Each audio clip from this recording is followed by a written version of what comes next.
আসসালামু আলাইকুম। সবাই কেমন আছেন? তাপসী ফ্যামিলি ব্লগ থেকে সবাইকে স্বাগতম। দেশ এবং দেশের বাইরে যে যেখান থেকে আমার ভিডিওটি দেখা শুরু করেছেন কিন্তু একটা লাইক দিতে ভুলে গেছেন, তারা অবশ্যই একটা লাইক দিয়ে পুরো ভিডিওটা দেখে নেবেন। দুদিন থেকে আমি আপনাদের মাঝে কোনো ভিডিও দিতে পারছি না, কারণ আমি একটু সমস্যায় আছি। গ্রামের বাড়িতে আসছি, কোনো ভিডিও দেওয়ার মতো কোনো সুযোগ পাচ্ছি না, সেজন্য দিতে পারি নাই। এই ভিডিওগুলো আমার গত 2 তারিখের ভিডিও বানানো, আমি এর ভিতরে দিতে পারিনি, সেজন্য জমা হয়ে আছে। গ্রামে আসছি, অনেক সাউন্ড বাহিরের শব্দ আসতে পারে, আপনারা কিছু মনে করবেন না। সংসারে আলু পেঁয়াজ শেষ হয়ে গেছে, তাই কিছু আলু পেঁয়াজ আর কাঁচা সবজি নিয়েছি। আর হয়েছে ডাল, 2-3 রকমের ডাল নিয়েছি।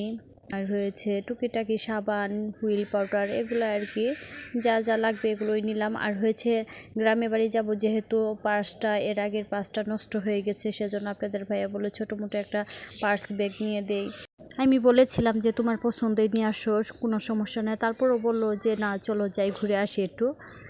যে বলা সেই কাজ, বললো তো চলে গেলাম। বাচ্চাদের বাসায় রেখে এসেছি, টুকিটাকি কেনাকাটা করে নিলাম।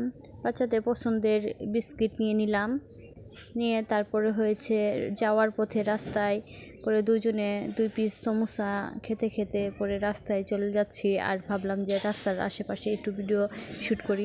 অনেক লজ্জা লাগে, মানুষের মাঝে ভিডিও করা যায় না, তারপরে যতটুকু পারছি চেষ্টা করছি, একটু একটু করে তুলে ধরেছি।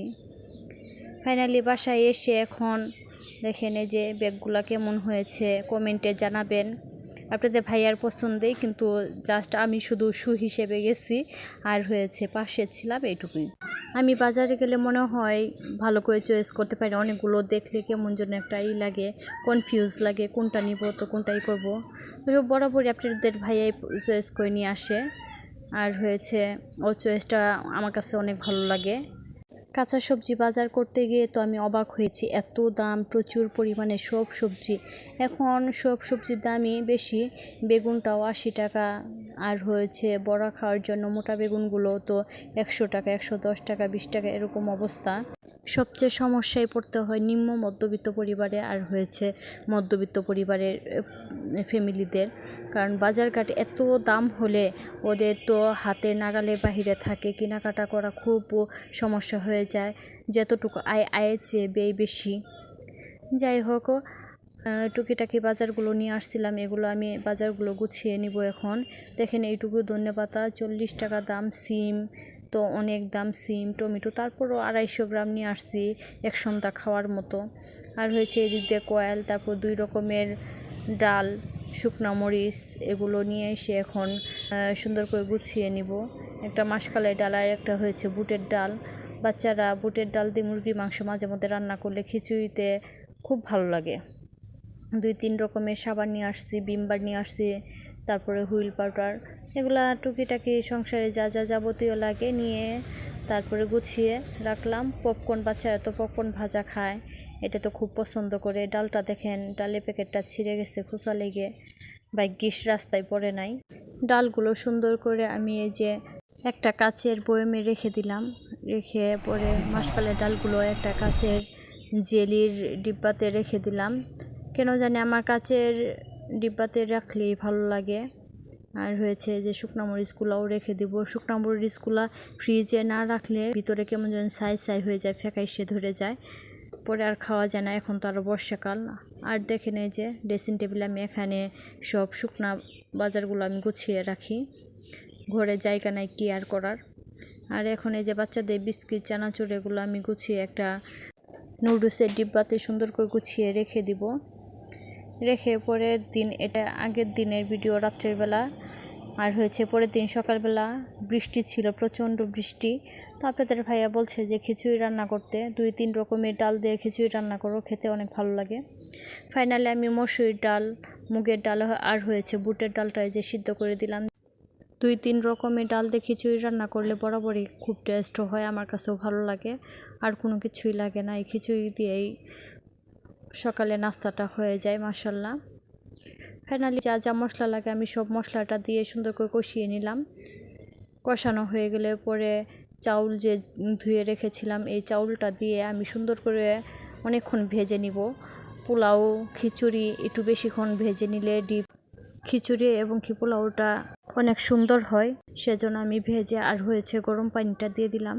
গরম পানি দিলেও যে কোনো খাবারে তরকারি বলেন আর হয়েছে খিচুড়ি বলেন আর হয়েছে পোলাও বলেন, যে কোনো জিনিস আর কি গরম পানিটা দিলে রান্নাটা টেস্ট হয়, অন্যরকম হয়ে যায়। ফাইনালি আমার রান্না হয়ে গেছে, এখন আমি ঢাকনা দিয়ে ঢেকে আর একটু দমে রেখে দিব। আর হয়েছে এখন পর্যন্ত আমার এই ভিডিওটা যারা ধৈর্য সহকারে দেখছেন কিন্তু একটা লাইক দিতে ভুলে গেছেন, তারা অবশ্যই একটা লাইক দিয়ে নেবেন। আর নতুন যারা আমার ভিডিওটা আজকে দেখছেন তারা একটা সাবস্ক্রাইব করে আমার পাশে থেকে যাবেন। আর আমার ভিডিওটা দেখতে দেখতে যদি কোনো অংশে বেশি ভালো লেগে যায় তাহলে বেল আইকনে চাপ দিলে অল নোটিফিকেশন পেয়ে যাবেন, প্রতিটা ভিডিও ছাড়ার সাথে সাথে আপনি নোটিফিকেশন পেয়ে যাবেন। আর হচ্ছে সকালে খিচুড়ি খাওয়া দাওয়ার পর এটে দুপুরে বেশ কিছু গরু গোস্ত রান্না করে নিলাম, মাখিয়ে সুন্দর করে সব রকমের মশলা দিয়ে মাখিয়ে আমি গোস্তটা বসিয়ে দিলাম, বসিয়ে রান্না করে নিব। ফাইনালি আমি সুন্দর করে কষিয়ে নিয়েছি, কষিয়ে আলু দিয়েও কষিয়ে নিয়েছি, পরিমাণ মতো ঝোল দিয়ে দিলাম। তরকারি রান্নার পাশাপাশি আমি একটু মশলাও পিষে নিই, আদা রসুন বাটা শেষ হয়ে গেছে, যেতটুক ছিল ওইটুক দিয়ে আমি তরকারিটা বসিয়ে দিয়েছি। সেজন্য একটু পোলাও রান্না করব, আর হয়েছে মাসকলাইয়ের ডাল রান্না করব, আর হয়েছে মশলা পিষা নাই, সেজন্য মশলাটা পিষে পরে পোলাও রান্না করলাম, মাসকলাইয়ের ডাল রান্না করেছি। ভয়েস দেওয়ার সময় গ্রামে আশেপাশে অনেক সাউন্ড হয়, আর রাস্তার পাশে হয়েছে ঘর, এই রাস্তা গাড়ি ঘোড়া যায় সেগুলো অনেক সাউন্ড হয়। আর হয়েছে হাঁস মুরগি তো আছে, এগুলো শব্দ কোলাহল, সেজন্য আর কি আপনারা কিছু মনে করবেন না, ক্ষমা দৃষ্টিতে দেখবেন। ফাইনালি আমি দুপুরে রান্না বাড়া শেষ করে নিয়েছি, এই যে পটল আর হয়েছে বেগুন ভাজি করে নিয়েছি, ভাত রান্না করেছি, পোলাও রান্না করেছি, শসা সালাদ, লেবু কেটে নিয়েছি, গরু গোস্ত, কালাইয়ের ডাল। আজ আর নয়, সবাই ভালো থাকবেন, সুস্থ থাকবেন, আর আমার পরিবারের জন্য দোয়া করবেন। আসসালামু আলাইকুম।